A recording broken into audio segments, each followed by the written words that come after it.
오늘은 고우의 여인들에 대해 한번 알아보자. 고우는 37세라는 짧지만 긴 세월 동안 여러 명의 여인과 사랑 또는 짝사랑을 했는데 먼저 고우의 첫사랑으로 알려진 유진이 우슐라라는 여인이다. 이 여인은 고우가 런던에 있을 때 하숙집의 목사 미망인이었던 로이어 부인의 딸이었는데 그녀는 약혼자가 있는 상태였는데도 고우는 그녀에게 적극 고백을 했다고 한다. 이 무슨 양아치 같은 고우보다 한 살 어린 19살이었다고 하는데 고우에게 시련의 아픔을 준 첫 번째 여인이다. 우슐라가 아줌마 때 찍은 사진으로 우리끼리 이야기지만 고우의 여자 보루는 안목이 실망스럽다.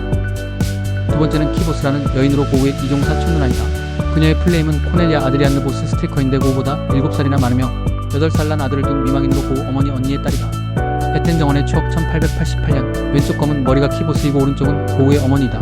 고우에게 거절의 의사를 밝혔음에도 고우가 이 미망인 사촌 누이에게 집착하자 이모부인 여인의 아버지가 여자를 도피시키고 거절의 뜻을 담은 여인의 편지를 고우에게 전해주자 고우가 촛불가스 등 속에 손을 집어넣고 찾아내라고 포장을 부린 것으로 유명하다.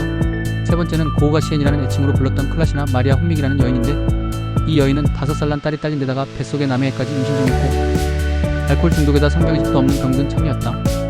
고우보다 3살 연상이었는데 1년 정도 동거하면서 고우가 주변 사람들에게 이 여자와 결혼하겠다고 알리는 바람에 고우를 미친놈 취급제대로 받게 했던 여인이다. 주변의 극심한 반대와 현실적인 문제 등으로 결국 헤어졌는데 고우 사후의 세월이 흐른 뒤 여인도 바다에 빠져 자살했다. 이 여인은 고우의 그림에서 연필 스케치 등을 포함해서 40번 정도나 등장한다. 네 번째는 마고 베게만이라는 여인인데 고우가 모국인 네덜란드인 이넨이라는 곳에 있을 때 같은 동네 이웃집 섬유 공장 사장의 딸이었다. 고우보다 10살이나 연상이었지만 아마도 유일하게 여자 쪽에서 먼저 고우를 좋아했던 인물인 것으로 알려져 있는데 물론 고우도 나중에 사랑하게 되고 결혼까지 약속하게 된다.